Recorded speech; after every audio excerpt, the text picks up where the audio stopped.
O Galaxy M31 foi lançado no início de 2020 como um A51 melhor em muitos aspectos. Mas será que vale a pena comprar um 2 anos depois? Ou será que tem melhores opções pelo preço?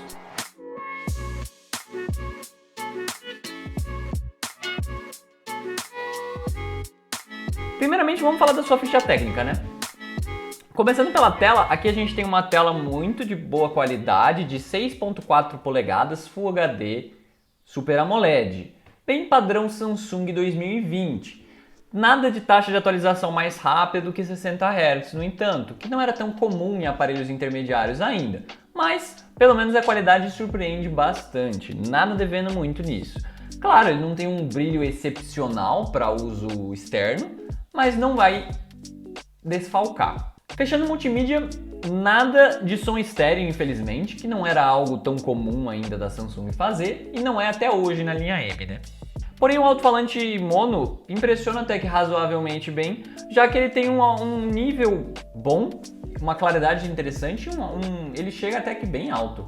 Bom, a construção do aparelho é simples, né, com o acabamento todo em plástico, inclusive bem fácil de ser riscado na traseira, mas é algo bem comum dessa linha e nada demais, na minha opinião.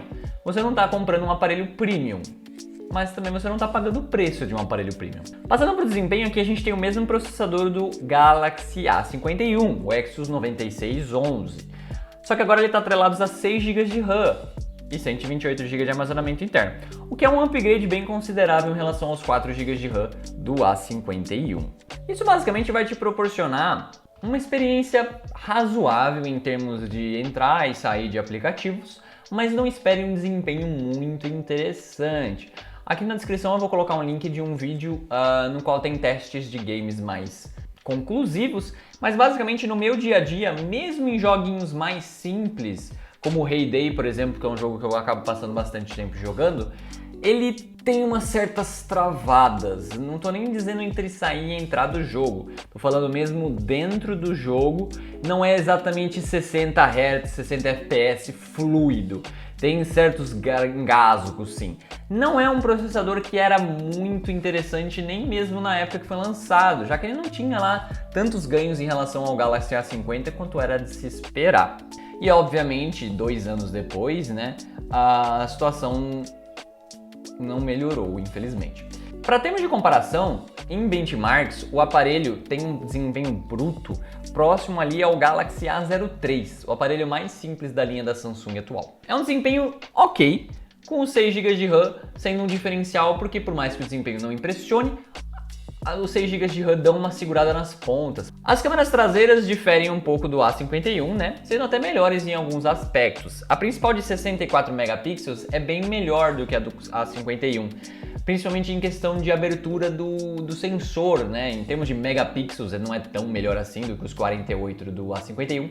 É o mesmo sensor encontrado ali no Galaxy A71. Porém, é claro que o A71, por ter um chipset melhor, acaba tirando fotos um pouquinho melhores. Os sensores secundários, entretanto, são bem mais fracos, a ultra-wide de apenas 8 megapixels, uma macro de 5 megapixels e uma lente para desfoque de também 5 megapixels.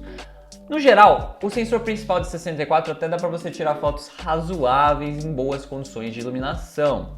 Mas não espere muito desempenho das secundárias ou de fotos noturnas, ok? A frontal de 32 megapixels é o mesmo do A51 e de muitos outros aparelhos da Samsung desta época e até hoje em dia. São resultados medianos.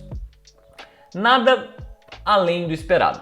Novamente, o chipset mais fraco não consegue lidar muito bem com essas lentes de altos megapixels. Portanto, ali o desempenho de que era de se esperar, né, para chegar mais perto do A71, não é muito bom, mas não decepciona, principalmente na principal e na frontal. As secundárias são um nível sim mais abaixo.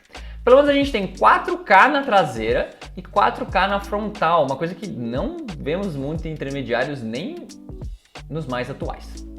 Pensando para a bateria, os 6 mAh impressionam tanto em números quanto em autonomia. Claro que sim! Quando ele era novo, os testes de sites especializados mostravam que a bateria era realmente muito boa, mas pela capacidade a gente se esperava mais, né? E é algo que eu senti também com o meu Galaxy M62, né? Também, que tinha 7 mAh. Mas isso não significa que você não vai ter uma experiência boa em termos de bateria. É só que pelos esses números a gente esperava mais. O carregador de apenas 15 watts também não é muito interessante. Mas como eu sempre digo, eu posso abrir mão de um carregador interessante para uma bateria que dura o dia inteiro, que é no meu caso. Olha, no meu dia a dia eu conseguia tranquilamente mais do que 6 horas de tela, 7 horas dependendo do meu uso, isso com um uso bem intenso, com muita jogatina.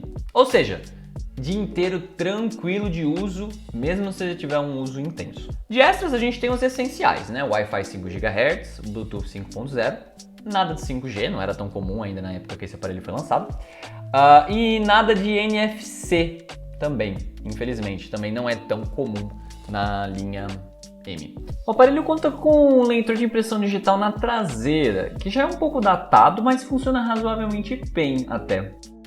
A gente tem no aparelho então da linha M, como eu disse, aqui a gente tem a One UI Core, o que significa que ela acaba faltando alguns recursos em relação ao One UI normal. A gente tem a pasta segura, o Samsung Pay, que não ia fazer muita diferença, já que o aparelho não tendo NFC, não ia adiantar para muita coisa. Não temos o modo fácil, acaba desfalcando algumas coisinhas. Também a grande diferença entre os aparelhos da linha M e a linha A é a questão de atualização de software, ok? O Galaxy A51 foi lançado no Android 10, recebeu o Android 11, 12 e está cotado para receber o Android 13. Sendo que o M31, aparelho que tem uma ficha técnica muito interessante, provavelmente vai acabar ficando no 12 mesmo.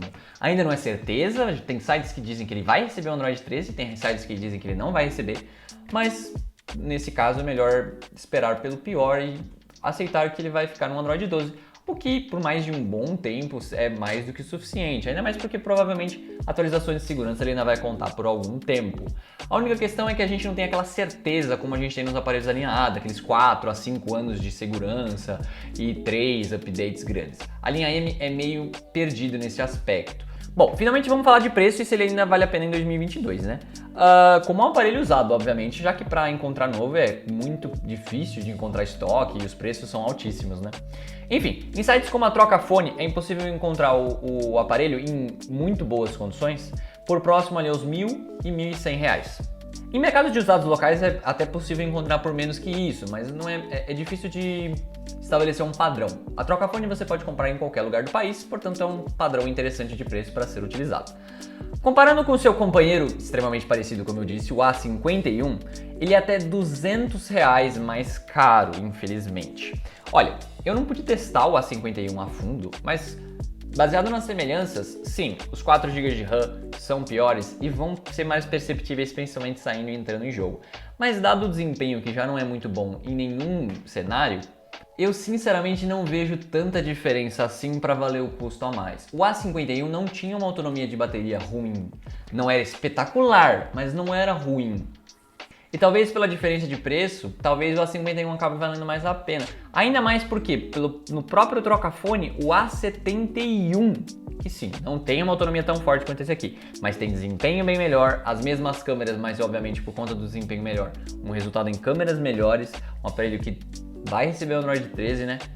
Que custa ainda assim menos do que o M31 no Trocafone. Ou seja, esse aparelho é muito interessante para um uso mais leve, não tantos jogos tão pesados, para uma pessoa que está afim de basicamente uma tela interessante, uma bateria muito duradoura. O M31 tem que custar menos que o A71 e o A51 para valer a pena. Porque senão esses aparelhos não vão te decepcionar em nenhum desses quesitos e vão contar, como eu disse, com upgrades em outras questões, que talvez valem mais a pena do que um pouco mais de autonomia na bateria. Mas é isso, eu espero que vocês tenham gostado desse vídeo. Se vocês gostaram, não se esqueçam de tapar aquele joinha e de se inscrever no canal, que sempre ajuda no conteúdo. Mas eu vou ficando por aqui, vejo vocês semana que vem.